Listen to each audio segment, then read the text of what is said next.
we're live. The Constitutional Roundtable.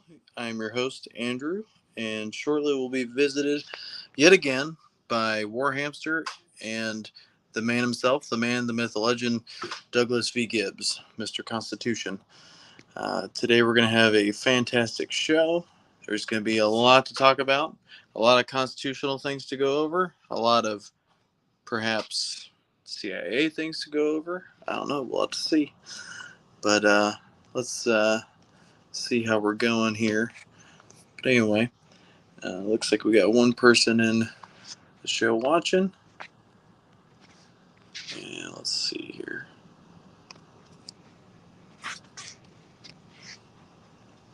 All right, sorry about that. All right.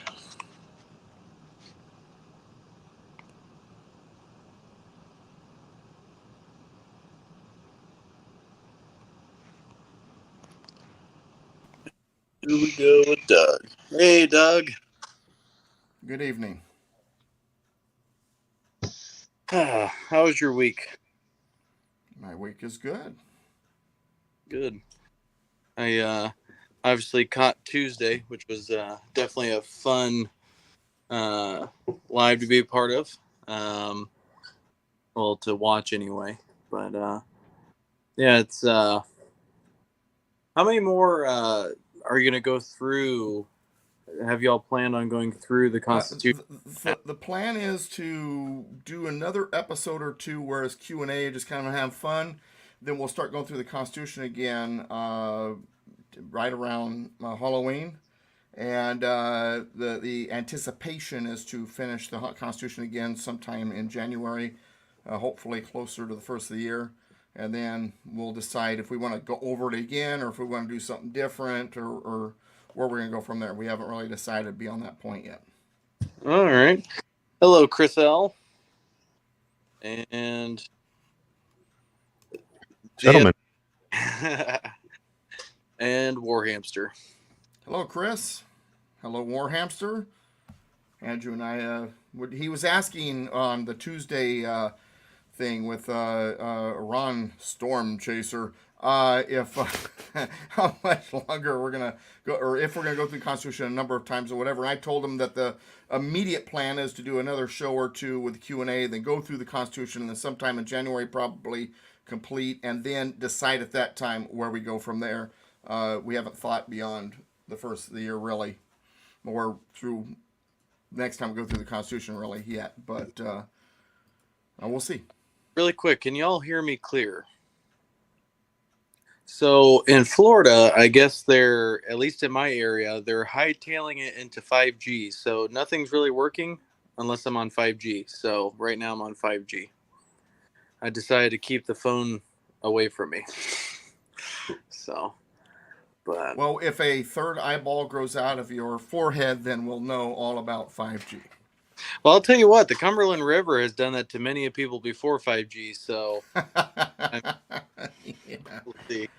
Well, in all seriousness, but my dad, he used to be a bartender. Well, no, he was a server on the General Jackson, which was like it's on a traditional, like a steamboat, and they do like shows, and then they have dinner and drinks and all that kind of stuff, and they told him, I think, like on day one, if you go overboard, you won't come out the same in which you went in. So, right, is very accurate, I guess.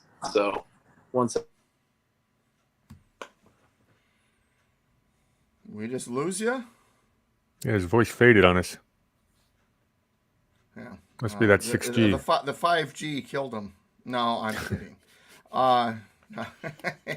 There we go. I was just commenting while you're gone that the 5G probably just killed you. We now have to do the show without you. No, someone went and walked behind me, so I made myself invisible for a minute so that they weren't in the background. But okay, yeah. I don't have a fancy little thing back here. Plus, they'd probably go right through it anyway. So. Yeah, well, we have learned that my wife, when she gets home, has no problem sticking her head around the edge of the green screen. Hey, what you doing? But my dog used to like to, my dog used to like to jump in and say hi to everybody, but he's not allowed in the room right now. Yeah, I kicked mine out also earlier because they were antsy about a number of things, and last thing we need is two miniature little doggies yelping. Yeah, well, But anyway, so there's a number of things we wanted to talk about. Let's get the kind of the ball on the roll here. And just for those of you who are viewing this either live or later on, this is Constitutional Roundtable. The Citizen 1776 would be Andrew. I am Mr. Constitution Douglas V. Gibbs, and in the Hollywood Square lower center square is Brady, aka Warhamster, and holding these guys up. Holding these guys up, yeah. So so you're not. Now suddenly I'm forgetting the names of the guys, but on the Hollywood Squares, I used to watch it all the time when I was a kid. But anyway, it's great to be here, and one of the things that we talked about last time we were on the program was kind of the deep state and some of the things in history and in FBI and banking and all sort of stuff. And Warhamster had kind of started talking a little bit about the CIA, OSS, if you want to go back far enough. And Andrew had some questions, and so I think that's where we plan to launch our conversation here. I'm sorry, Andrew, for taking over your duties here at the beginning of the show, but I got a little more experience. I tend to remember to do that stuff, so eventually we'll get you trained up enough to where, that's the first words out of your mouth. But go ahead. I actually covered that before you came on. Oh, did you? Oh, well, then I'm just repetitive. You can ignore me then. Okay. Andrew, you got to use that mute button on him. Yeah, just mute him anytime you want. Shut me up. Yeah, I do have the gift of gab, and I know so. And if you need to use the mute button, it's the one that's right below Brady's picture. Oh, gotcha. Doug, you can, on this show, you can say and do almost whatever you want. So the reason why I say almost, because I always tell everybody, there's always, I can't say whatever you want, because you could go rogue on us for all I know. But that's probably more likely to be me that goes off the deep end, but I'll try to refrain tonight. Yeah, basically what Andrew's trying to say is no stripper poles allowed. 100%. And actually, I'm not worried about that from either of you, but there's some people I work with at the job I have where that could be a very possibility. That might be. I definitely give that disclaimer too. But anyways, on topic, which I'm going to try to keep this within an hour, so we're not going 10 hours like last week. Good luck. Yeah, no kidding. Anyway, so Brady, what do you have for us as far as the CIA? Because I remember you're going to bring some stuff up, but you never had a chance to. Yeah, thanks for the lead-in. Sorry we missed last week. I was supposed to be doing a live presentation last Thursday with Doug's regular Constitution class, and one of the two topics I'd been thinking about doing was going into a deep dive into some of the origins of the CIA. And so I had done a lot of homework on it. And the other topic was why Hamilton's the worst human being that ever lived. But I decided I wasn't sure which one I was going to do. I came down with a head cold. I canceled that, and then I had to cancel on you, Andrew. I'm all better now, but I've got all the information right at my fingertips. So it's a timely topic. So I'd already been doing the homework. All right.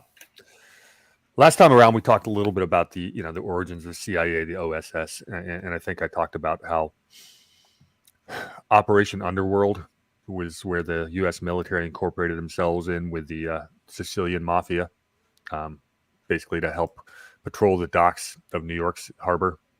The Mafia got involved with military intelligence. It was mutually beneficial in terms of the invasion in Sicily. Once this Mafia gets involved in an organization, they tend not to leave, and they found themselves with a like-minded company working with the pirates that had been running the U.S. intelligence agencies. And just a little bit more of a background, I talked about how Sullivan and Cromwell is a law firm. These lawyers have been doing intelligence activities for the United States as we've been taking over places like Nicaragua, Cuba, the Philippines, etc., going back into the 19th century. And the same law firm is still prominent in Washington, D.C. circles. These are the Prescott Bush, Averill Harriman, those connected, these Ivy League blue blood American families, their children that are all skull and bones. And if I could, do a quick little backtrack about Skull and Bones. Sure. Before you do that, hey, Doug, do you have an IBM keyboard? No. Look at IBM the way how they set up their keyboards. Yeah, no, I've got I've got two keyboards in front of me. One of them is the Lenovo ThinkPad, which is my laptop. That's what you saw. And the other thing is this one for my desktop, which is a ONN kind of one. But no, just okay. I was pulling out my other keyboard, hit my camera, went straight down into the belly of my other computer. But I actually have two computers. I have a bigger one and then my laptop. Okay. All right, Warhamster. Sorry, that was my one interruption. Yeah. No, one of many, I hope. Well, it's playoffs, so you're allowed 3 before you're out. So what I want to do is I want to kind of rehash a little bit about the history, because you're going to see the same names and the same game plans repeated over and over again throughout the last 150 years. And I think it's important to understand the connections, to understand what the CIA really is before. And I think next we can start talking about everything that they've done, because I know Andrew really wants to jump into some of the CIA operations. But I was hoping today we spent a little bit more time on their foundations, because I find it fascinating, if that's cool with you guys. Sure. So the Skull and Bones, it's a pretty important part of the story. It's a secret society founded in Yale in 1832 after a dispute between a couple of debate societies. And the way it works is 15 people at Yale from the junior class get selected, and they have all these secretive initiations. And yeah, we know a little bit about what they do, but some of that's rumor, some of it, you never know. But the first two founding members was a guy by the name of Alphonso Taft. Name's kind of familiar. He built all the links that ties all these people together. He ended up being Ulysses S. Grant's Secretary of War and Attorney General. So you can tell these are people of a lot of prominence. The other co-founder is a guy by the name of William Russell in 1832. His family made all of its money in the opium trade. And that's one of these themes that's going to keep repeating itself. The Russell Trust manages the Skull and Bones financial assets to this day. So that's 190 years later, that's still intact. A couple other names. William H. Taft, obviously, the only person ever to serve on both POTUS and SCOTUS. We got Harold Stanley in 1908. He was a co-founder of Morgan Stanley. That's part of the banking connection. William Averill Harriman in 1913. He was the son of a railroad tycoon, E.H. Harriman, and one of the founders of the Wall Street Bank, Brown Brothers and Harriman. 1916, we have Prescott Bush, father of George H.W. Bush and grandfather of the second President Bush. Another name you need to know is Robert Lovett, 1918. Good friends with Prescott, and his son will come up in this conversation later. He was also on Truman's War Advisory Board. Next important name is a guy by the name of Henry Luce, and he's all over this story. He was a bonesman in 1919. He founded Time Magazine, Life Magazine, Fortune, Sports Illustrated. So he was controlling the media outlets. Guy by the name of George Herbert Walker in 1927. He was a financier and the founder of the New York Mets. Next important name in 1936, Skull and Bones, James Jesus Angleton. That sound familiar? Mm-mm.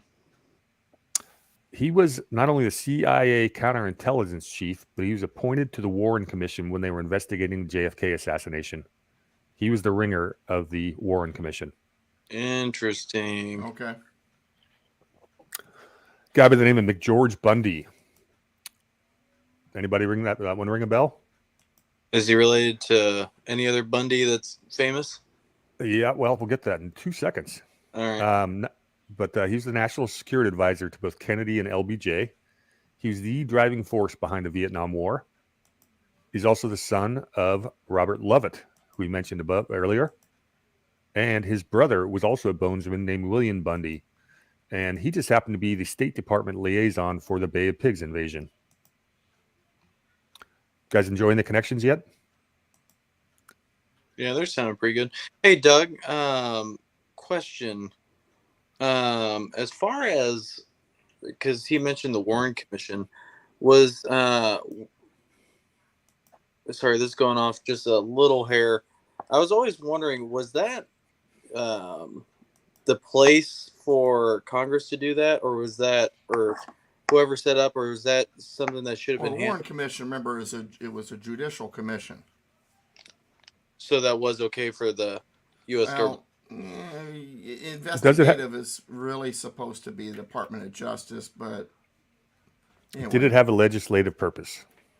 Does the January 6th Commission have a legislative purpose? yeah. Now, Congress wasn't supposed to be behind it or be running it. No, it doesn't have. I know what you're asking, but I don't remember if the Warren Commission, how much of a legislative angle there was. Was it completely legislative or was it a judicial commission? I can't remember Okay. in my readings. But if it was a, if it was a, if it was a legislative commission, then it would be unconstitutional, unless it serves a legislative. In other words, unless they're gathering information for a legislative reason. Okay. Were they That Yeah, doing they've had a this but. for Hamster? Because I don't. No, they've I had a read but. a little bit about it, but not really. No, I think it's a really good question, Andrew, because I've been asking the same thing. There's been a lot of these commissions over the last 60 or 70 years.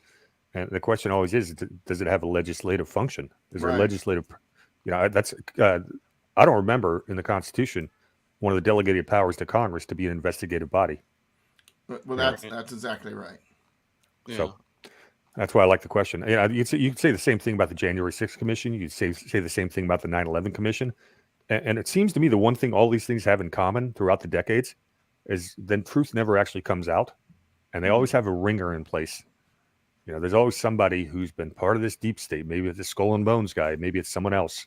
But there's always somebody keeping the real truth from coming out. Okay. Anyway, continue. I got just a few more names, and there's some important ones. Doug loves this one. William Buckley, 1950, founder of the American Conservative Movement and the founder of the National Review and Firing Line. The question is, first of all, because I've talked to a number of people about that, and the first question is, how solid is that evidence? Number two is, well, gosh, just because someone with skull and bones doesn't mean that they are this or that, or that they didn't change or whatever.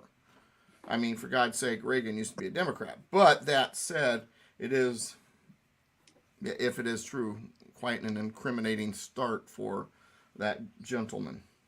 Well, his brother was a New York U.S. Senator, also a bonesman named James Buckley. So it's kind of in the family. I think it's pretty solid. Well, then the question is, then was he there because it was a family thing and then realized the error of the ways? Because he's one of the greatest conservative voices of the 20th century. He definitely defines a certain branch of the Republican Party. I'll give you that. And Now, he's very influential. Doug, I guess, can you give me a quick synopsis on this individual? On William F. Buckley, Yes. I don't have the history in front of me, but I will say this. One of his quotes is one of my favorites of all time. And so let me give you that first, and then I'll tell you what I know about William F. Buckley. My favorite quote by William F. Buckley is, "Liberals claim to want to give a hearing to other views and then are shocked and offended to discover that there are other views." So for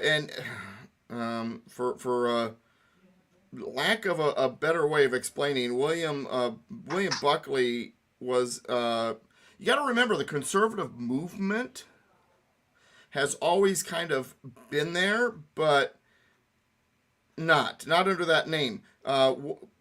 The conservative movement really found its birth in the sense of that term in the 50s and the 60s, and of course, Goldwater is the voice that really brought it to the prominence of, being on the front of the stage and everybody really seeing what it was. William F. Buckley, I looked him up. He passed away not very long ago, 2008. But it was during the 50s, if I remember. Now that I've jarred my memory, I'm going to turn this off and go from memory now. It was during the 50s, if I remember, He was prominent in the journalism or writing, and National Review, was that his Yeah, he's baby? the I founder. think it was. Yeah, he's the founder of the National Review and what was the other one? Firing Line. Yeah, but anyway, and so he, from a conservative point of view, he became one of the top journalistic voices in the conservative movement. I would say that Barry Goldwater was heavily influenced by Buckley, that he found his voice because of Buckley. Whether or not Buckley is as conservative as Goldwater was, I can't necessarily say that Let me because take I this don't on know a enough. But let me jump in here and throw a little thought at you. okay, The conservative movement is full of good actors and bad. You know, I start talking and about a mixture. There's also different variations. Sure. I start talking about, this George H. This Bush wing of the Republican Party, and the Dulles brothers and everyone like that. Now these people are 100% stout Republicans, and I'll just give you a quote from John Foster Dulles. He says, "Thus, there are two types of people in the world. There are Christians who support free enterprise, and then there are the others." So this is almost a puritanical viewpoint. They consider themselves Christians. They cannot stand communism. They're this is all part of the CIA story. Who founded them. And like that. These are the American fascists. These are the same people that financed Hitler. They consider themselves pro-American. They're big Lincoln guys. So if you think Lincoln's the perfect Republican or conservative, these are your guys. And Lincoln's got some great quotes and too. what's interesting is some of these pro-Nazi guys. What attracted them to the fascism was not the fascism, but the fact that it claimed to be "quote unquote" anti-communist. Well, that's a huge part of the CIA. That's a huge part of the CIA founding story. Yeah. So yeah. But just because you're anti-communist doesn't necessarily mean you're one of the good guys. It's kind of like talking about Ukraine and Russia. I mean, there doesn't have to be a white hat and a black hat. No, there's tons of shades of gray, and it's like we're going to the polls in November. A lot of us are going to hold our nose and vote for some people with an R next to their name, even though we know they're not people that don't really share our values, because they're better than the alternative. And that's not the system we're supposed to be having. But I digress. So I bring up all these skull and bones connections. And I think they're important. So we get here to the end of World War II. And first of all, the Soviets have been infiltrating the American State Department for a decade earlier, and that's how we got to the McCarthy hearings. They'd found that over 300 operatives working inside our State Department had Soviet ties. We were very badly infiltrated. Outside of law firms, America didn't have a military intelligence or any kind of intelligence. The British were decades ahead of us, and they're probably MI6 is probably still the best intelligence agency of all time. I would rank KGB second, Mossad probably third, Germany's intelligence fourth, and then I probably stop right there. So the Mossad, here's the thing about the Mossad, is what the Israelis do is they take what's American and then they beef it up. So what made Mossad good is and I could be wrong here, is they took a framework of what we had and what the West had, even what Britain had, but then they added their own style and flair. I've never really felt like, and once again, I'm a very pro-Israel guy in the sense of the idea, but I recognize that there's just like anything, there's your bad actors, good actors, or whatever. But I've always felt like Israel didn't really do anything original. They always took from the West, but then they jacked it up. That's kind of how I feel about pretty much everything they've done when it comes to technology, the Mossad, their system of governance and all that. And I guess for good reason, because that area was, British before, but that's a whole different discussion. Yeah. There's books about how the Mossad was trained by MI6. That's very accurate. So I'm on to something here. Okay. So are we? Did we lose Andrew? He's back at wherever he went. Have y'all been right. away? Have y'all been still on? Oh, We've been on. Yeah, we've been on. Did the stream go down? No, it doesn't look like it. No, let's ask our audience. Have we been up the whole time, anyone? Please in the chat, let me know if we've been on the whole time. For whatever reason, I just crapped out. So I like went in there and did some stuff and whatever. So Well, it says we've been live for 25 minutes straight, so that would have cut off if we went dead. So I think we're good to go. all right, cool. Ooh, all right. What did I miss? Since Just talking, And not that too is much. the answer to life, liberty, and everything. We no longer need to talk. Okay, you missed everything. I'm sorry. All right, everybody, have a good night. We're done. like Thanks, Andrew, for hosting Now we us, were man. It's talking amazing. about Mossad, Israel, and I had said that I've always been under the opinion that Israel doesn't necessarily create things for themselves. They take from the West and then they jack it up with their own style and make it their own. And Warhamster commented that there's evidence, or not, not just evidence, but there's definitely writing showing that Mossad, basically were trained by MI6, or at least that's the original foundation. And so it essentially confirmed my thinking. Well, there's a reason the CIA has been less successful, and it comes down to what I was about to talk to about what happened at the end of World War II. The people leading the OSS were basically Wall Street bankers and lawyers from, Wall Street lawyers, the Sullivan and Cromwell types, the Dulles brothers. There's some other names we'll come up with. So we weren't necessarily, these people didn't necessarily not have their own personal self-interests at heart here. They're still building their own mini fiefdoms and empires. Whereas you take, the Russian KGB, these people were pretty darn dedicated from like the age of 3. They've been doing this a long time. So we're at a disadvantage with that. But at the end of World War II, Europe is completely bombed out. The U.S. is basically downsizing its military. We've got, we've just done twice in 1945, we've done double the production of GDP we'd ever done previously. We've got 10 million GIs coming back home. We have Europe just absolutely decimated. The Soviets are not demilitarizing at all. In fact, they're doing their whole domino effect and toppling. They're still rolling the Russian war, or the Soviet war machine.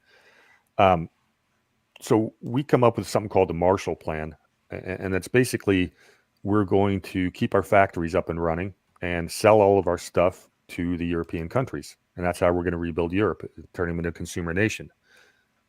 Now, what's interesting is the people that fought the fascists or resisted the fascists hardest in Europe were the socialists and the communists. And so they're, post-World War II, there's a lot of unrest in Europe. And the last thing they want to do is become American puppets. And the last thing we want them to do is become socialists. And that's really was what they used in the Doolittle report to convince Truman to form the CIA in 1947. Doolittle report was, we could go and do a whole show on that, but that was a report done by a guy named Doolittle. They headed it, and see if I got any notes on that. Doolittle, by the way, he was a executive VP of Shell Oil while he was serving the U.S., so he had a kind of a conflict of interest. Roosevelt was going to close down the OSS, then he died, and Truman takes over in 1945, and he has a new guy syndrome. All these experienced lawyers and bankers were able to run roughshod over Truman. He was a very weak president. So they create the CIA, and it was basically supposed to collect intelligence and, not really act on it. They didn't really have a, what they call subversive action unit. And this guy by the name of Lovett, remember that name from the... Sorry, what? Are you talking about paramilitary? Well, yeah, basically, they weren't supposed to be doing covert operations until Lovett, whose father was Skull and Bones, got into Truman's ear and convinced him to do anti-subversive department. And that's when the CIA started doing covert operations. I think they were even doing it into World War II because, again, I'm going to refer Annie Jacobson, which I would love to get her on this stream, but because she's in California too, but she's an investigative journalist, and she also did in her book about Area 51, she actually mentioned it was in her book Surprise, Kill, Vanish, where the OSS, the way how they got that was they went in behind enemy lines, small group, maybe even one person, and basically they would go in, a gun, a knife, whatever, kill whoever they had to kill. They surprised them, they killed, and then they would vanish. So I think they've always kind of done it, but now it's maybe they're doing it no longer military purposes. Same thing with the Atomic Energy Commission. With Manhattan Project, it was all military based during the war.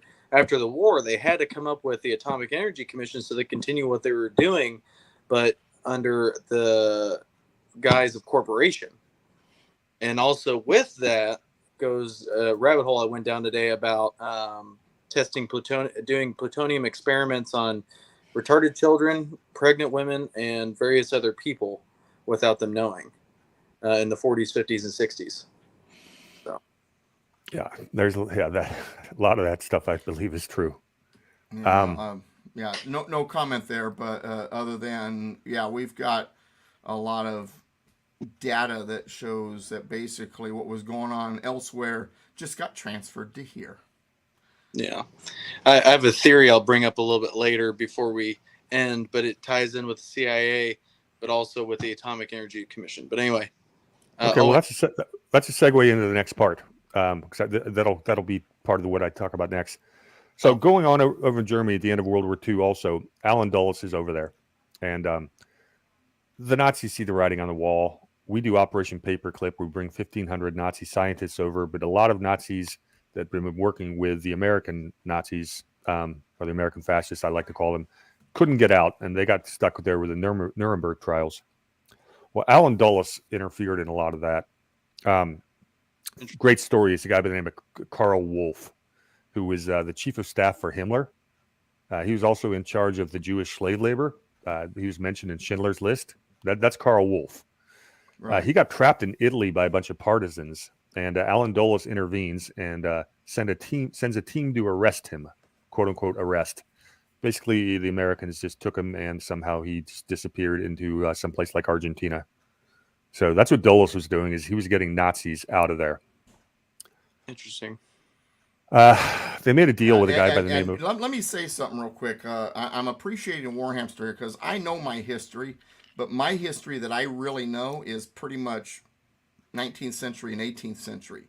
While I do know a fair share of 20th century history and the world wars and all that, and I do know more than the average bear, this is a lot of what Warhamster has researched and talks about is really actually new to me too. I'm enjoying this. So I just wanted to say that to the audience, I'm a student here, right here with you on this stuff, because what Warhamster is going over right now is totally stuff that I haven't immersed myself in. So I just wanted to show let you know that my appreciation, and that I'm a student right now. So go ahead. I just noticed Bill joined us. Hey, what's up, Bill? It's kind of fun when the pupil gets to teach the student every once in a while. Well, 20th century, hey, I'm a Constitution guy, so, all that 19th, 18th century stuff. But anyway, go ahead. Well, it ties into my whole theme about, how did we lose what we built in 1776? And it's all part of the running story. That's how I got into this. This guy by the name of Reinhard Gehlen, who's the head of the Waffen-SS, right? Head of the Nazi anti-Soviet intel. Well, he becomes the head of the new intelligence service for the new West Germany. So that's kind of he was put there by Dulles. The fun one is a guy by the name of Major General Otto Scavini. He sets up this military training camp, wet operations, everything like that, which operated for 12 years, and they graduated some 150 really super spies. And I want to talk a little bit about one of them. It's a very fun conversation in a second here, but this is a training camp, a CIA wet training camp, and these are the former Nazi guys doing this. The Truman Doctrine comes out, and the Truman Doctrine is very simple: no European communism, even if the people choose it. Period. That was America's foreign policy. There will be no communism in Europe, and obviously they meant Western Europe, and so they're basically, the CIA's first job is to go in there with these Italian elections and basically subvert their elections. So the first one they ever did was Italy. That was the first color revolution. We spent over $1 million swinging that election, and I believe it was 1951. So that's basically what the CIA's one of their main jobs was, to make sure no socialist or communist regime takes over in any European countries. These guys are anti-communist through and through. They were pure. I mean, that was the fascism And angle. that's a good thing in the sense of being anti-communist, but the flip side of the coin isn't always what you want. Is the tough part. We'll do the ends justify the means. It's like trading. It's like when I argued with this communist one time. This young man, he's in his 20s, and he's talking about the authoritarian, capitalist. And I said, so your solution is to replace the authoritarian capitalist with authoritarian socialist. Yeah, that's a good idea. And that's what I kind of hear here is, well, we'll stop the authoritarian communists, with this authoritarian version of whatever it is. Yeah, and they call it democracy or capitalism. Yeah. And they're these are Call nice it little that, buzz. but that's hardly what it is. They put No, they no. put money on it so it tastes a little better whenever you. Well, it's like the old saying about putting the sprinkles on the turd. Underneath it's still a turd. I don't care how many sprinkles you put on top of it. All right, so I'm going to bring up a fun name. This guy should be a lot more famous. Theodore Shackley. So he serves in Germany under under Nazi Germany under Galen. That was Galen was darn it, what is Galen was the head of the Waffen SS. So this is one of his underlings. Theodore Shackley enters the class. This is a German SS officer. Enters the class of the CIA in 1947. He's one of the very first CIA people that trained at Langley, or what they called Langley at the time. I think it was called the Fish Farm at the time. Well, I think Then they refer to it as the farm now. Yeah, but originally it was called the Fish Farm at one point, which I thought was a funny name. That's why I remembered it. But anyways, this is Theodore Shackley, and he's got a long and distinguished career. And I'm just going to hit on some of the brief points, and you'll find that the coincidence is very interesting. So he's the first class in the CIA.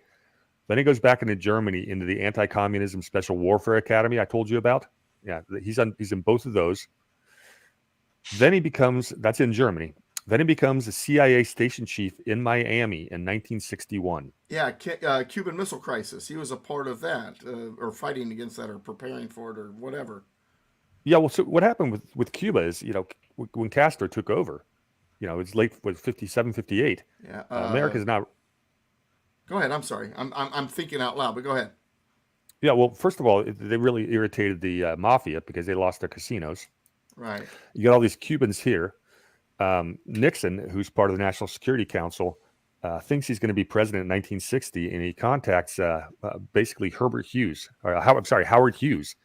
the celebrity playboy aviator, and basically says, "Hey, we need to take out Castro," and the president can't know about it because Nixon still thought he was going to win in 1960.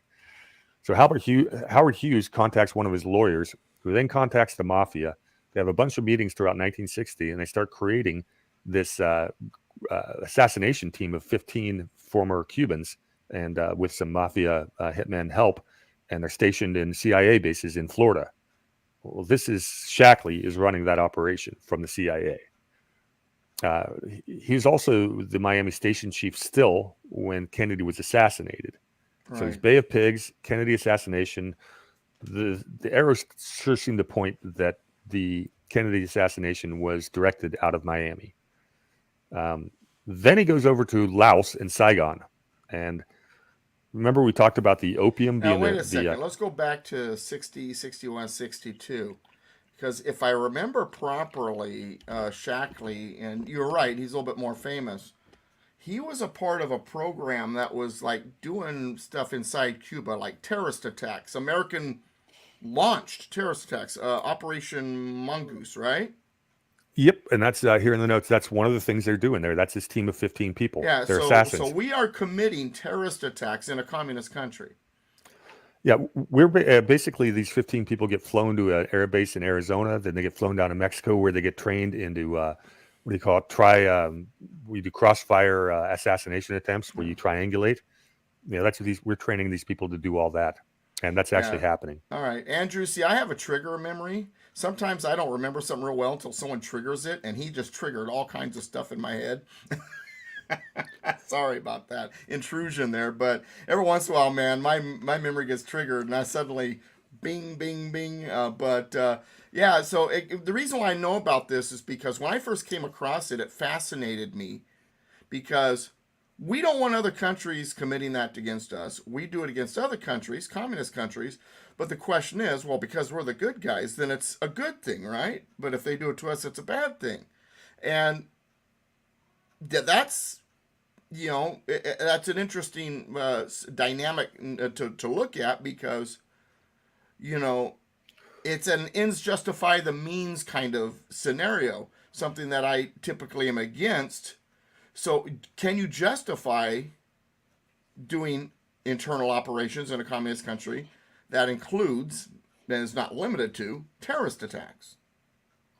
Well, not if you understand the motivation behind it, because one of the main reasons Cuba was so important to the CIA is basically we were having the the opium was being flown, military opium was being, the military was flying opium into Cuba, where it was being turned into heroin and being distributed in the United States in the late 50s, early 60s. And Shackley's part of that. So when the CIA lost their heroin trade, that was a big deal for them. They really wanted that back in Cuba. That was a major downer for the CIA. They were furious. Why they did it? They wanted to kill Kennedy? It's part of it.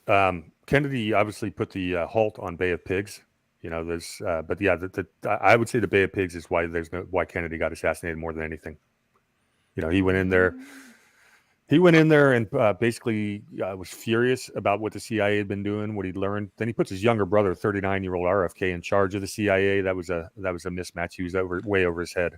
Well, I would say it was possibly a factor in his assassination, but there was a number of things that he was contemplating or in the process of trying to put in play or had done that not only had the CIA at odds with him, but a few other agencies or organizations. But the CIA definitely was angry agency number one. Yeah, well, so you got the mafia and the CIA that are all got their finger in the pie of this drug trade. Right. And they're working together. Now, the 1960 election is one of the closest in history. And basically, Kennedy beat Nixon because of Illinois flipped at the last minute. And it's now revealed that the mafia put their finger on the scale and give Chicago to Kennedy. And of course, Kennedy's father made his money in the booze running back in the 30s. He was a bootlegger.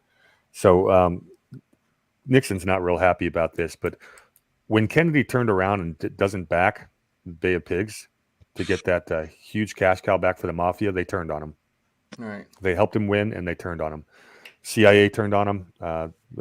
There's a lot of he pissed off a lot of people. Kennedy did.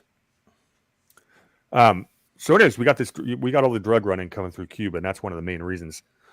So then Shackley gets done with this Miami stuff. We'll skip over. Now, at the same time that's going on, isn't Kennedy talking about cutting the CIA's budget on top of that? Yeah, he's doing a lot of things with the CIA. He's not happy with what they're doing. Yeah, because I remember reading somewhere where he was talking about like a major budget cut, like a quarter of their budget was just going to be gone. Well, I think his brother was talking about disbanding the entire organization altogether and remaking it. Once upon a time, they had proposed that the head of the CIA, being Allen Dulles, be like Hoover, and you never could replace him. They wanted a mini fiefdom there, but that didn't. Truman did not approve that. Thank goodness. Let me just finish up with Shaq. I apologize for the interruptions, but this is kind of, like I said, you're triggering some thoughts and memories here. Well, let me tie the patterns together. Okay, so all right. Because right now mine are shooting all over the place. I definitely need something to tie it all together. So the same Shackley then goes off to get stationed in Laos and Saigon in the 60s. Vietnam War starts. Okay. Basically, we're there for the Golden Triangle opium trade there. CIA is all over dealing drugs in the Golden Triangle. Same pattern. These people are modern day pirates. They always have been. Mm-hmm. That's skull and bones is the pirate symbol. Starting to make sense. Mm-hmm. Yeah. So he's doing that in Laos and Saigon. He's also the creator of the Phoenix program. That's the assassination program where they murdered over 100,000 civilians. Mm-hmm. Yeah, that's Shackley.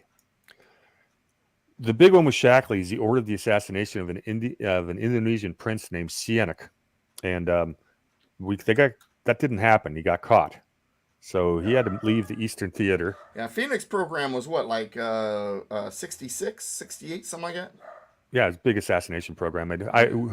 Who knows when it ended or if it did. That's one Was of that those that Yeah, well, I remember reading a lot, like 66 to 68. But yeah, I'm sure it may have even went into the Nixon administration, perhaps.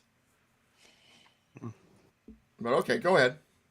he's next seen as the head of covert operations under CIA Director George H.W. Bush in 1975 to 1977. That's when Iran-Contra was dreamed up. They were running the Contras, the drug. Now we got cocaine for guns. That's going on there. The same theme over and over again. There's a guy by the name of real fun story. Guy by the name of Joseph Burkholder Smith. He was the CIA chief in Mexico when Shackley got pulled out of the Far East. Shackley was getting ready to pull all the station chiefs in the Western Hemisphere and replace them with his own people. So he had a lot of power, this German. And this guy, Joseph Burkholder Smith, takes a meeting with one of Shackley's lieutenants and has no idea if he's going to keep his job or not. The guy shows up and says, well, I want you to go meet some people. And he goes, okay, I'm willing to meet. And he goes, how you answer this question will determine whether you keep your job. Well, next thing he knows, he's on a plane down to Argentina, and he gets gets taken in a van through some up through the foothills of some mountain in Argentina, and he finds himself in a villa in Argentina that looks just like something you'd find right in Bavaria. Basically a German little village from the 1940s. And he meets with a bunch of ex-Nazi Germans, and they're the ones who basically interviewed him on whether he'd keep his job.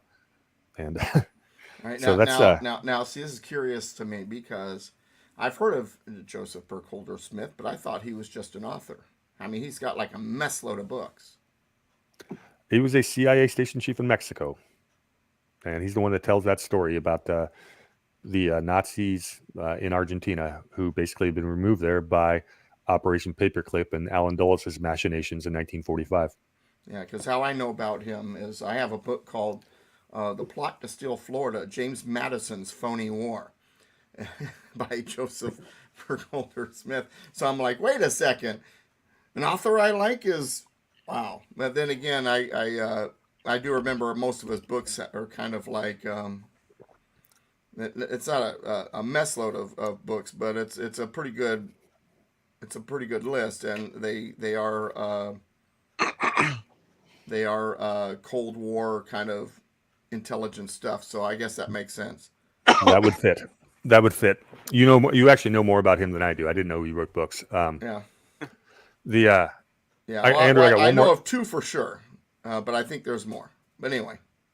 Well, the question they wanted to ask him was basically how compliant he would be if they were going to set up major cocaine distributions from South America into the United States. Okay. And he did not answer affirmatively, and he was sent home. And that's pretty much it about Shackley that we know about. But this guy's had an incredibly colorful career. He's been in all these hot spots with all these major international events and setting up these drug trades everywhere he goes. I mean, this is the CIA. That's one of their very first trainees. And Right. he was a Nazi. He's a Nazi SS. That's who our CIA was. And remember, these guys, going back to a couple shows ago, the sponsors, these bankers, these Brown Brothers Harriman, these Sullivan and Cromwell, these were the ones who were financing the Nazis in the 20s and 30s. So it's the same people. The connections, they kind of make sense. Well, and then when it came to the mob, the mafia, though, they were at odds with them when it came to the Nazis, though, because they were. Was one thing to say about the mob is they may have been crooks, but they were Americans, so to speak, and they didn't like. Was it a patriotic thing, or was it that they didn't like the CIA sticking its nose into their territory of crime, or a little bit of both?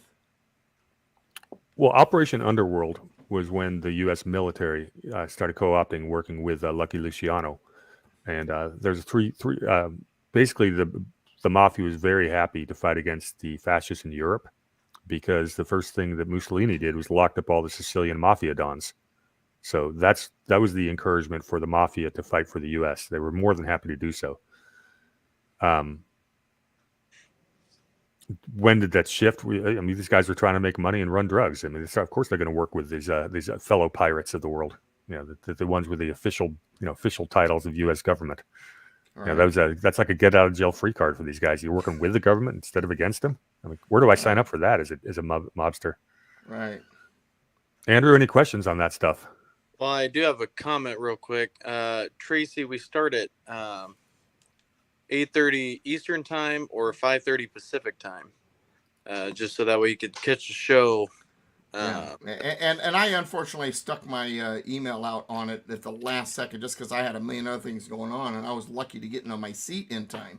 But I'll try to get my email out earlier. But we do have right now 8 people watching, but hopefully this will grow as we go. But you can always, since it is on YouTube, watch the whole thing later, Tracy. Yeah. Go ahead, Warhamster. Well, I was going to introduce you to another really fun name, a guy by the name of William Pauley. Does that one sound familiar? It does, but I'm not trigger my memory. Well, he's really good friends with the Dulles brothers, good buddies with Nixon, good buddies with Henry Luce. This is a international businessman.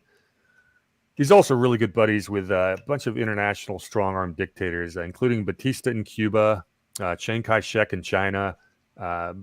Forget the guy in the Dominican Republic. See if I can find this quote here real quick. It's about a 2-paragraph quote. He's not jarring anything in my memory, but go ahead. Pauley's a really important guy. He's a millionaire, friend and advisor to presidents, despite his reactionary views that made the State Department and even the CIA reluctant to deal with him. The key to Pauley's controversial status is what he made and sometimes lost his fortunes under foreign dictators he was personally close to. Chiang Kai-shek, Presidents Prior and Batista in Cuba, Rafael Trujillo of the Dominican Republic. Long after the U.S. government ceased to support these men, Pauley maintained their confidence, which is one of the reasons elements of the U.S. government chose on occasion to use him as an asset. Another reason is that all these dictators had developed contacts in the U.S. underworld, often because of their involvement in the trafficking of opium and heroin into America. As we shall see, Pauley himself had at least one CIA-linked mob contact, guy by the name of John Martino. There's a couple other things in there. He's really good friends with Henry Luce. There's more on this. This guy's just an absolute work of art. I'm looking him up right now. So if everybody's wondering why I'm kind of looking down, I'm trying to look him up. Pauley is spelled it's spelled Pawley when it's done correctly. That's why you can find it. You can find it under both spellings. So he was good friends with Batista, the Cuban dictator. He had sugar plantations in Cuba, which got burned by Castro. So he wasn't very happy about that. But he was providing private planes, to intervene in the China-Japanese War prior to Pearl Harbor.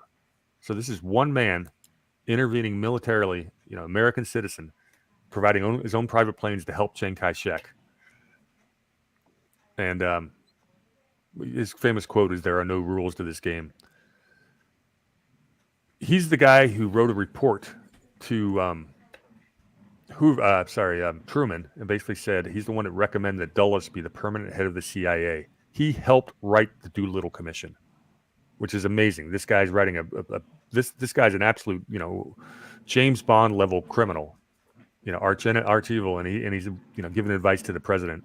And we found out about the Doolittle Commission report, which basically convinced Truman to start the CIA because the Church Committee declassified it. It's another one of those congressional committees that may or may not have had any reason.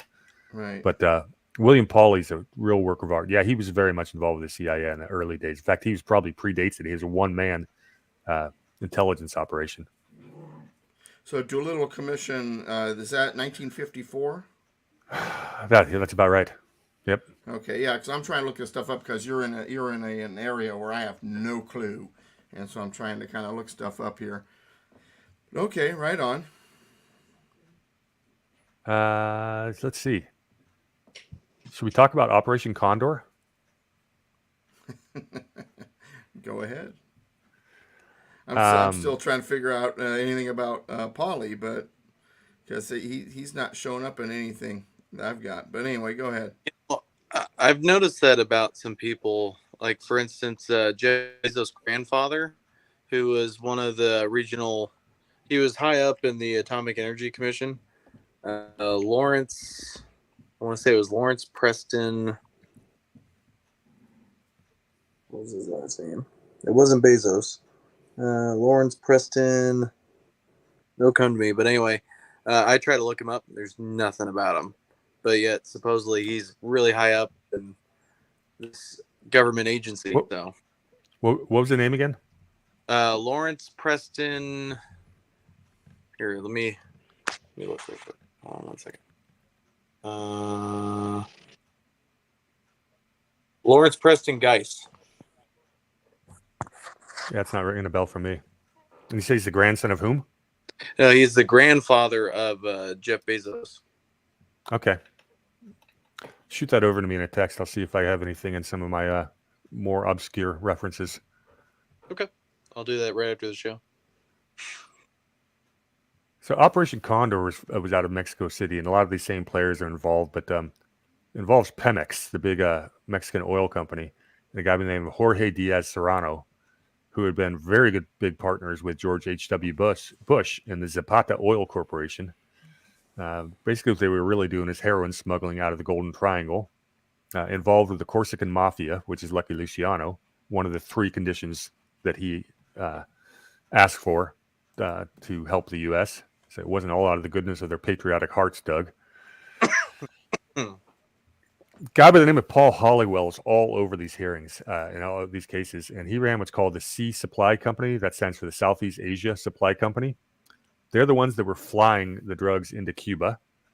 There's another company called the International Business Corporation, which is Poly, which was basically taking the drugs from Cuba and getting them into America.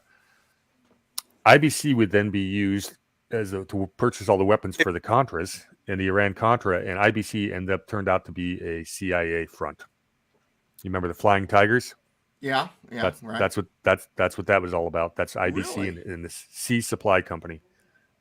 So it's basically the whole moral of the picture is the CIA was a public-private partnership with a bunch of entrepreneurs that cared more about their own pocketbooks, and they had this patriotic vision of their version of we're Christian conservatives, but Well, I no, mean, you're not. let's stop there for a second. That goes back to Alexander Hamilton, who I'm, not a fan of. Bingo. He was a patriot. He loved the country. But he just didn't like what the plan was. He wanted a different plan. He had a different vision, and that's kind of what this is kind of doing. This is kind of and I dare to say that this is very Hamiltonian, actually, in the sense that they're kind of carrying out what Hamilton started. Hamilton was a war carrying hero. out what Hamilton started. Hamilton. We're getting feedback there, Mr. Warhamster. Okay, but anyway, Hamilton was a war hero. He was Washington scribe. He was our first Treasury Secretary. And he loved this country. But what he wanted for this country, what he expected for this country, what he saw as the future, his vision was that the United States would be the new British Empire. When did he die? I'm sorry? When did Hamilton die? What was that? 180. I'm trying to remember the year. Aaron Burr killed him. And I'm trying to remember what year it was. Should have been. I think it was 1804. It was 1804. It's plus or minus a year. 3 or 4 was plus or what's minus popping 1 in the year. head. I know it's after Jefferson was elected. But yeah, he had something with the War of 18. But Hamilton started a process. I mean, John Marshall, the 4th Chief Justice of the United States, was a student of Hamilton. John Adams was a cohort of Hamilton. You got Joseph Story, who was a student of Marshall, who was a student of Hamilton. Hamilton's, dare I say it, because this is stealing a title of a book, but it's one of my favorite books, Hamilton's curse continued on. And so as Brady is talking about all of this, Hamilton's all over my head here. It's like, well, hey, they loved America. They were patriotic, but this was their vision or their version of what America ought to be. And I'm like, Holy cow, that's Hamilton all over again. So I cannot tell you how happy it makes me to hear you draw that conclusion, because that's exactly the picture I'm trying to paint. These people are the difference between a mercantilist, which is basically a maritime trading person with the you have the British crown or the Venetian Doge behind you or the American Navy behind you. These are merchant princes. And if you don't have a nation behind you, you're a pirate. But if you do have the nation behind you, you're a merchant prince. These people are pirates. They've always been playing the same game. This goes back 2,000 years, the same game plan. These are the people who run the world. Right. That's it. This is the picture I'm trying to paint. These are the it goes American back to what we merchants. were saying the other day on Tuesday. There's cycles.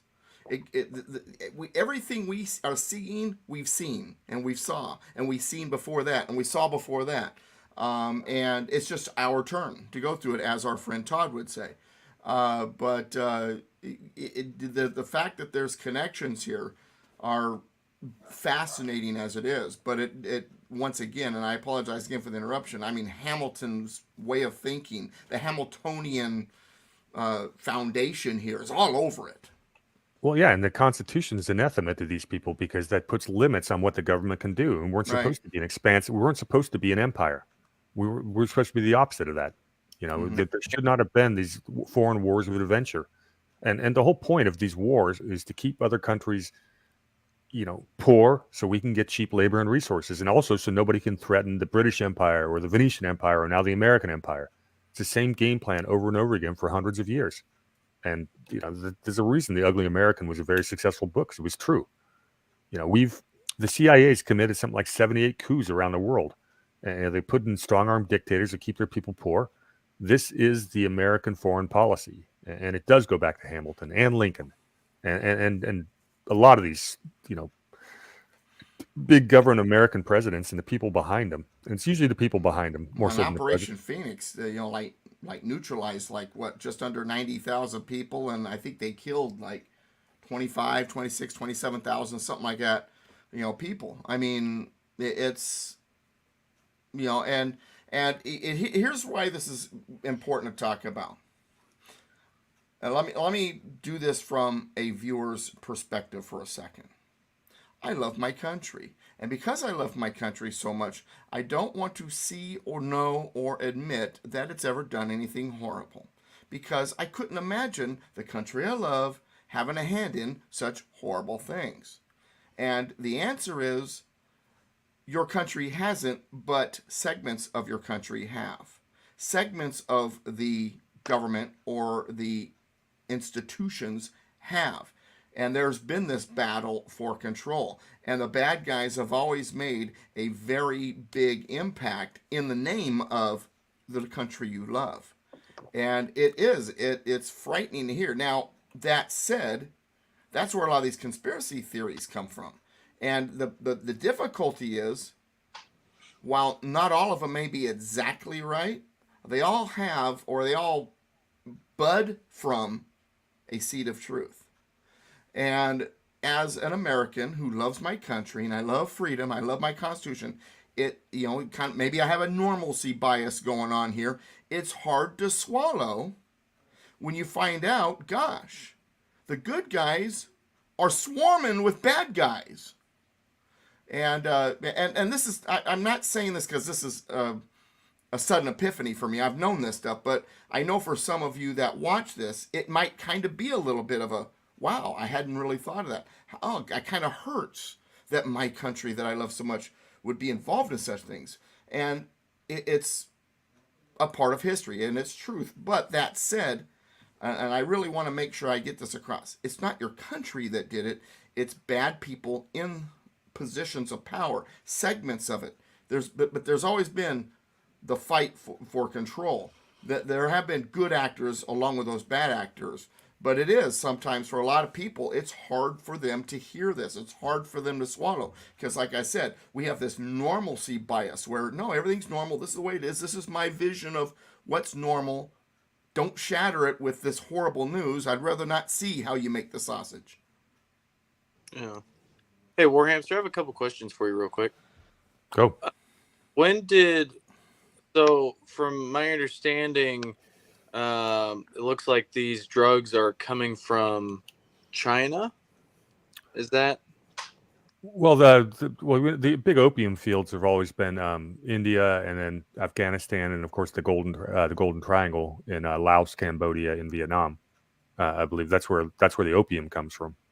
Okay, the reason why I Uh, was asking because China started their 100-year marathon in 1949. So I was trying to see if there was a connection there or not. Well, China's real. You got to go back to the Opium Wars to really. You have to talk about China and the Opium Wars to really have that conversation. And that was basically the British East India Company, a private multinational corporation, declaring war on the nation of China. And of course, the British Crown came and helped out with their mighty modern warships. Right. But that's what that was. And so you know what's going on with fentanyl? Is that China's revenge of the Opium Wars? It's entirely possible. I don't know. Now, my second Yeah. question, how much, just because we have hit a little over an hour, how much more do you have? Because I could give you a little more time, but if it's going to be a lot, we might have to switch it to next week. No, I was going to wrap and say that should give you a pretty good idea of what the foundations of what the CIA is. I mean, we can go into more detail, but it's not going to change the conclusions have been drawn. You understand that, and I think that sets the table for the conversation I know Andrew wants to have, and that's all the different CIA operations of all the things they've done. So, I'm going to have to do some homework before that this week because I think you're Sure. ahead of me on this one. So I'm done with setting the table for you. That was it. Well, let me say this real quick, as Tracy had a very interesting comment. Bad move on Washington's part, in my opinion, and I'm assuming she's talking about having Hamilton as kind of his scribe and as his Treasury Secretary and all of that. Washington trusted him. Hamilton was, on the surface, a very good guy. Once again, he loved the country. But he had ideas that conflicted with the Jeffersonian model of what this system should be, or the Madisonian model. Once again, and I guess the way to conclude that thought is you got to remember, when it comes to the quote unquote bad guys, Satan never appears as Satan; he appears as an angel of light. That's what that's what they do. I've become convinced that the true power and influence behind Hamilton really was Robert Morris, and he basically, he grew up in England, and the whole idea of making America a British Empire without Britain came from Robert Morris. For those who don't, sarcasm pump number one real quick. Let me just pump number one. Robert Morris, though, saved the revolution. If it wasn't for him, we would have never had the money. Well, interesting way of looking at Robert Morris. Did he finance the revolution, or was he the first war profiteer? Because he got richer during the revolution, not poorer. So that happened. He might have been the first war profiteer. All right. Well, all wars are banker wars, Doug. Robert Morris financed the revolution and got richer doing it, even though we didn't have the money to pay him back. Yeah, and Haim Salomon worked closely with Robert Morris. Haim Salomon being a New York Jewish banker, I know that almost sounds like a cliche. Not then. But Haim Salomon really was a patriot. He loved his country. Matter of fact, his discussions with his Hessian jailers while he was in prison in New York actually got a lot of the Hessians willing to leave the British service and become Americans because they understood what America stood for liberty-wise.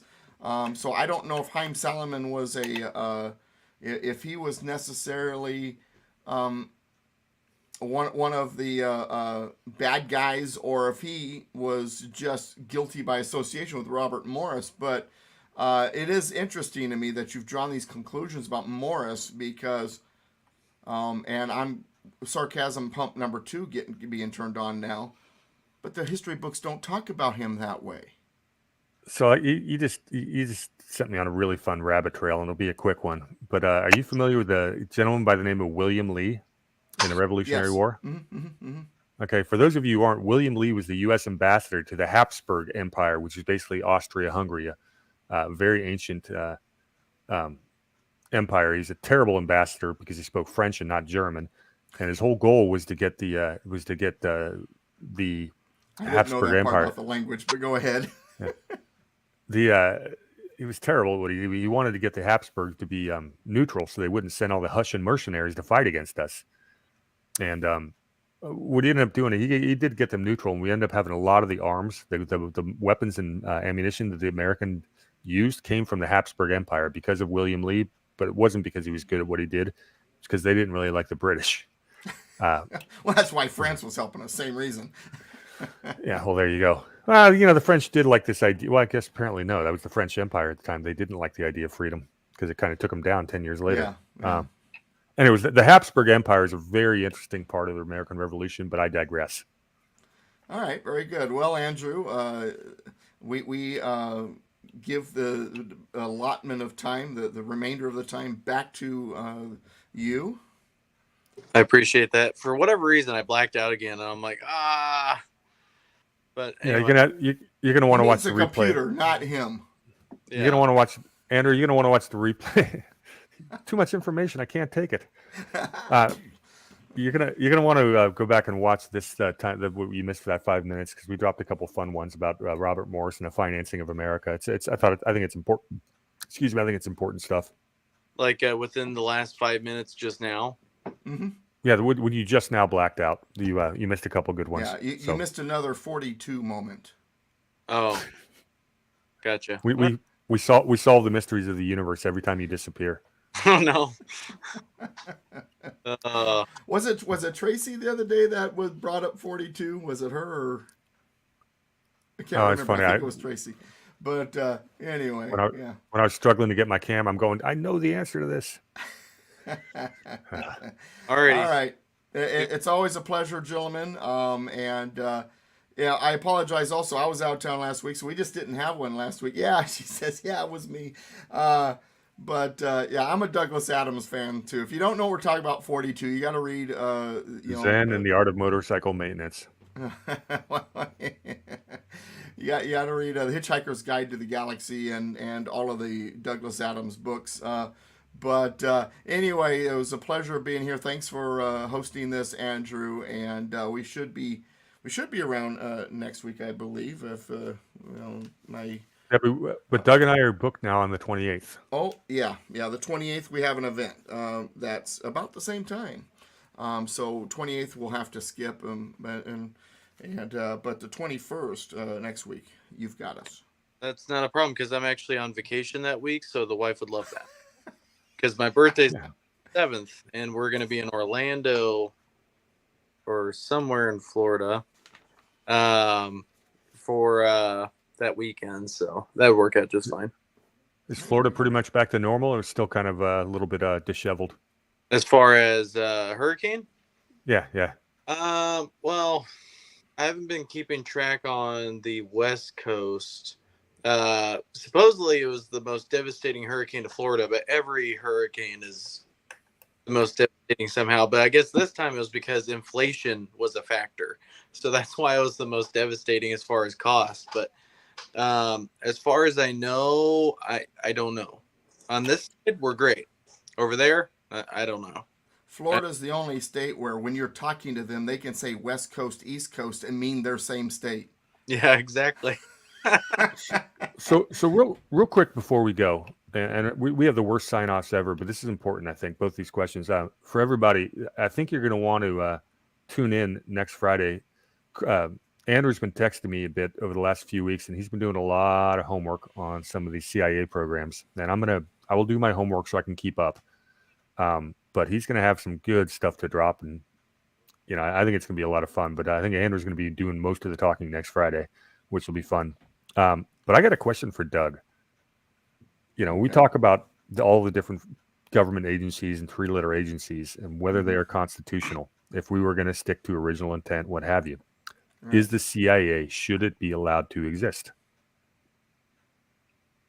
Is that one that could be dropped, or is it actually is it within the mandate of the federal government to create a central intelligence agency? I would say it's within the mandate of the government to exist, but a lot of its functions are not. So then there's really no need for it, because we could just... No, I didn't say all of its functions. A lot of its functions. Some of its functions are totally constitutional. We need to have intelligence. I mean, we had intelligence under Washington, even during the American Revolution. Washington had his spies. To have an intelligence agency is very constitutional. Federal government handles foreign affairs, and have an intelligence agency that's involved in foreign affairs. There's nothing wrong with that. But some of their functions, some of the things they do, some of their activities, that's where we start drawing lines between constitutionality and unconstitutionality. Yeah, and there's another problem with the way the CIA works, because if I've always, the first head of the CIA is Alan Dulles, and his brother is the Secretary of State John Foster Dulles. So they're talking, and we've seen the Color Revolutions, how the State Department works with the CIA. Mm-hmm. It's really fundamental for diplomacy that if you're going to have an embassy for diplomatic relations in a foreign country, that your diplomatic people are not committing espionage.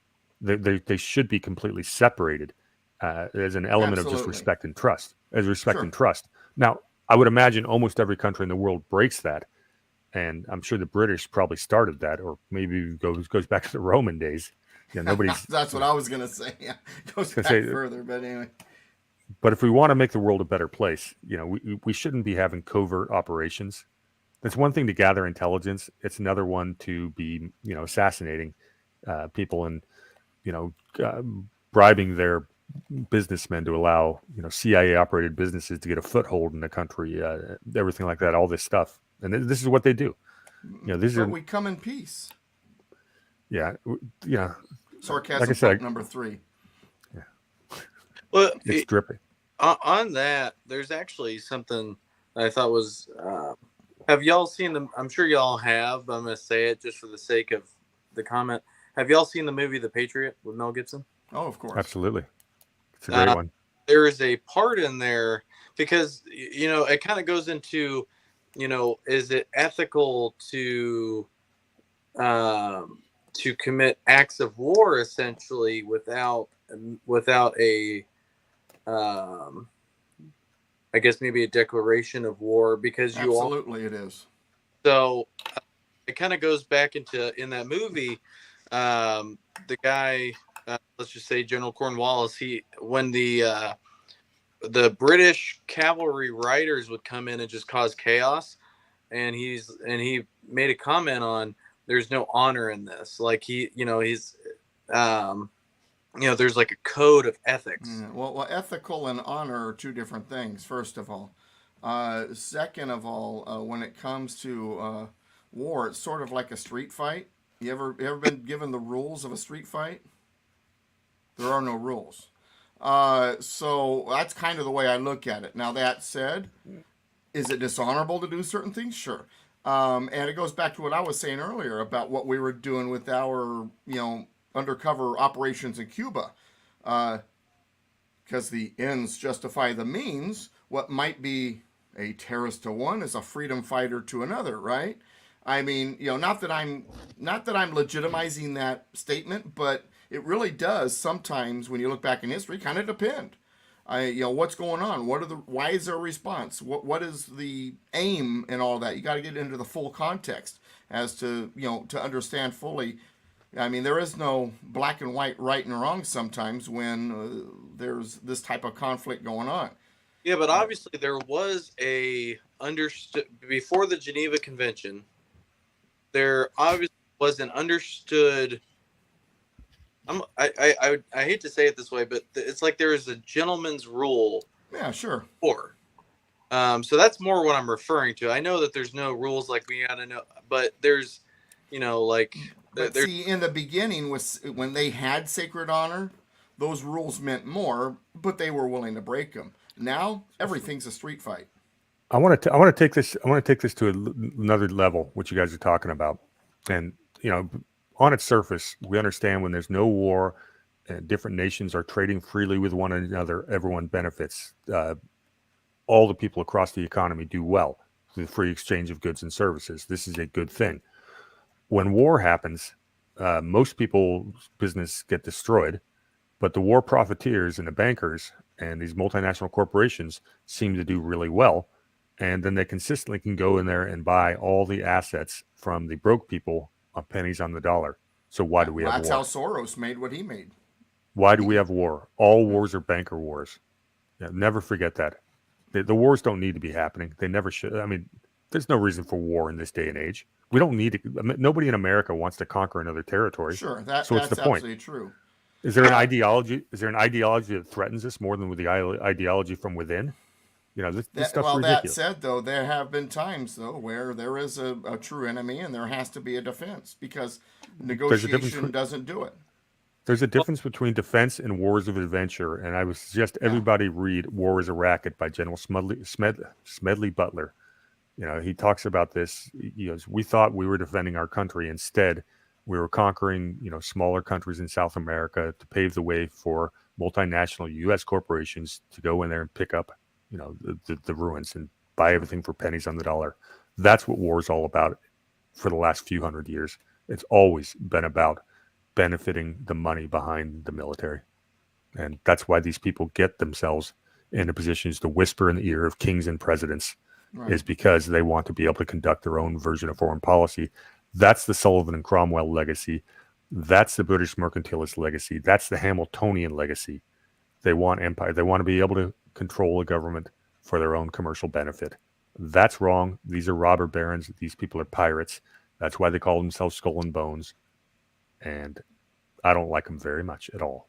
Well, That said, I think Andrew wants to. Go ahead. Well, let me end on this because it kind of will go into next week. Is with what Doug has been saying is throughout the show, the ends justifying the means, doing it in the name of the good of the nation. For instance, tying in for next week, the Atomic Energy Commission did all these plutonium tests for the good of the nation to see how we can handle things if a nuclear bomb was dropped on America. How can people handle exposure to radiation? So they could better handle that. Also, how can they help mitigate radiation exposure in nuclear power plants around the area? It was all done in the idea of good of the nation, but was it really? Did you really have to inject a bunch of retarded children in the 40s or pregnant women with radioactive material to see what would happen?